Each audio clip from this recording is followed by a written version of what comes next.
سوچا ہے کہ ڈراؤنی کہانیاں اصل میں اتنی ڈراؤنی کیوں لگتی ہیں؟ شاید اس لیے نہیں کہ ان میں بھوت ہوتے ہیں، بلکہ اس لیے کہ ان میں وہ سچائیاں چھپی ہوتی ہیں جنہیں ہم دن کی روشنی میں دیکھ کر بھی نظر انداز کر دیتے ہیں۔ ذرا سوچیں، آپ رات گئے کام سے تھکے ہارے نکلے ہیں، بس گھر جانا ہے۔ آپ نے ایپ کھولی، کیب بک کی، ڈرائیور کا نام اسکرین پر چمکتا ہے، مہیش پاٹل۔ یہ نام کچھ جانا پہچانا سا لگتا ہے، اور بس یہی احساس آپ کو بے چین کرنے کے لیے کافی ہے۔ یہ ایک لائن، بس یہی ایک لائن ہماری پوری بات چیت کی بنیاد ہے۔ انصاف، انتقام اور وہ انجانی طاقتیں جو ہمارے ارد گرد ہیں۔ یہ اس خیال کی طرف اشارہ کرتی ہے کہ ہمارے اعمال کا نتیجہ ضرور نکلتا ہے، بھلے ہی دنیا کا انصاف کا نظام انہیں بھول جائے، اور کبھی کبھی یہ نتائج اندھیری، سنسان سڑکوں پر ہمارا انتظار کر رہے ہوتے ہیں۔ آج کل کی ان ڈراؤنی کہانیوں میں جن پر ظلم ہوا ہے، ان کی روحیں بس یوں ہی غائب نہیں ہو جاتیں، وہ یہیں رہ جاتی ہیں، ایک ادھورے انصاف کی وجہ سے، ایک نامکمل کہانی کی وجہ سے۔ وہ ایک ایسے یاد دہانی بن کے رہ جاتی ہیں جسے ہمارا معاشرہ بھلانا چاہتا ہے۔ ہم یہاں 3 بظاہر الگ الگ کہانیوں کو دیکھیں گے، لیکن جیسے جیسے ہم آگے بڑھیں گے یہ واضح ہو جائے گا کہ ان سب کی جڑیں ایک ہی تاریک سچائی سے جڑی ہیں۔ یہ ان لوگوں کی کہانیاں ہیں جنہیں دنیا نے بھلا دیا، لیکن وہ خود کو بھلائے جانے سے انکار کرتے ہیں۔ تو اس سے پہلے کہ ہم بھوت کے خوف کی بات کریں، ہمیں اس جرم کو سمجھنا ہوگا جس نے اس بھوت کو جنم دیا، کیونکہ ہر انتقام کے پیچھے ایک بہت گہرا درد چھپا ہوتا ہے۔ دیکھیے، ہر مافوق الفطرت واقعے کے پیچھے ایک انسانی المیہ ہوتا ہے۔ یہ صرف نام نہیں ہے، یہ ان لوگوں کی نمائندگی کرتے ہیں جنہیں معاشرے نے دھوکہ دیا۔ یہ وہ کہانیاں ہیں جنہیں کوئی سننا نہیں چاہتا تھا۔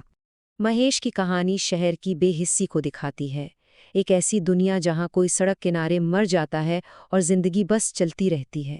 اس کی موت ایک خبر سے زیادہ کچھ نہیں تھی جسے اگلے دن سب بھول گئے۔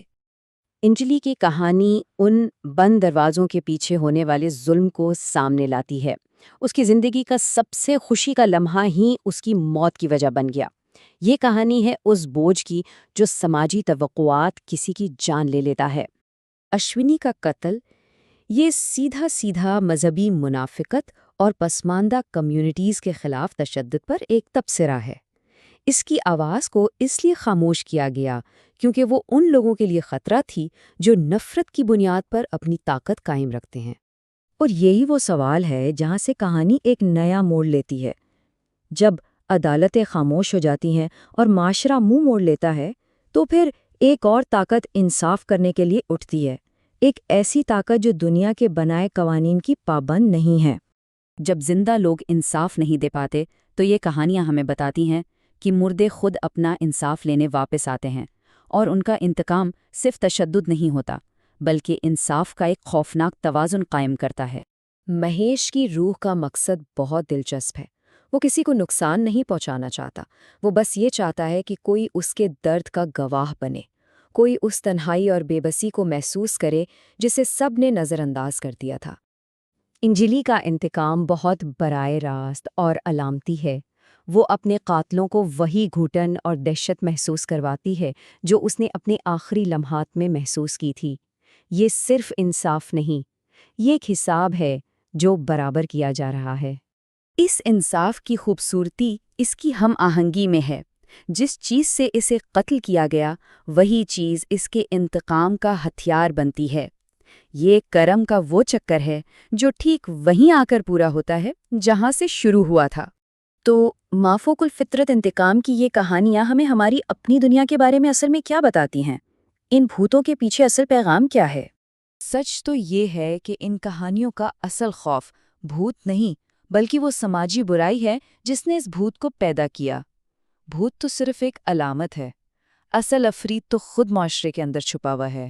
یہ کہانیاں ہمارے اندر کے گہرے سماجی خوف کو لے کر انہیں آج کی دنیا کی بے چینیوں سے جوڑ دیتی ہیں جو خوفناک حد تک جانی پہچانی لگتی ہیں۔ یہ صرف کہانیاں نہیں ہیں، یہ ان خدشات کا عکس ہیں جن کا ہم سب کو سامنا ہے۔ آخر میں یہ کہانیاں ایک طرح کی وارننگ ہیں۔ یہ مافوق الفطرت کا سہارا لے کر ان بے آوازوں کو آواز دیتی ہیں جنہیں ہم سننا نہیں چاہتے، اور یہ ہم سے ایک سوال پوچھتی ہیں: اگر ہم انصاف نہیں دیں گے تو کیا اس کا مطلب یہ ہے کہ بھوتوں کو آنا ہی پڑے گا؟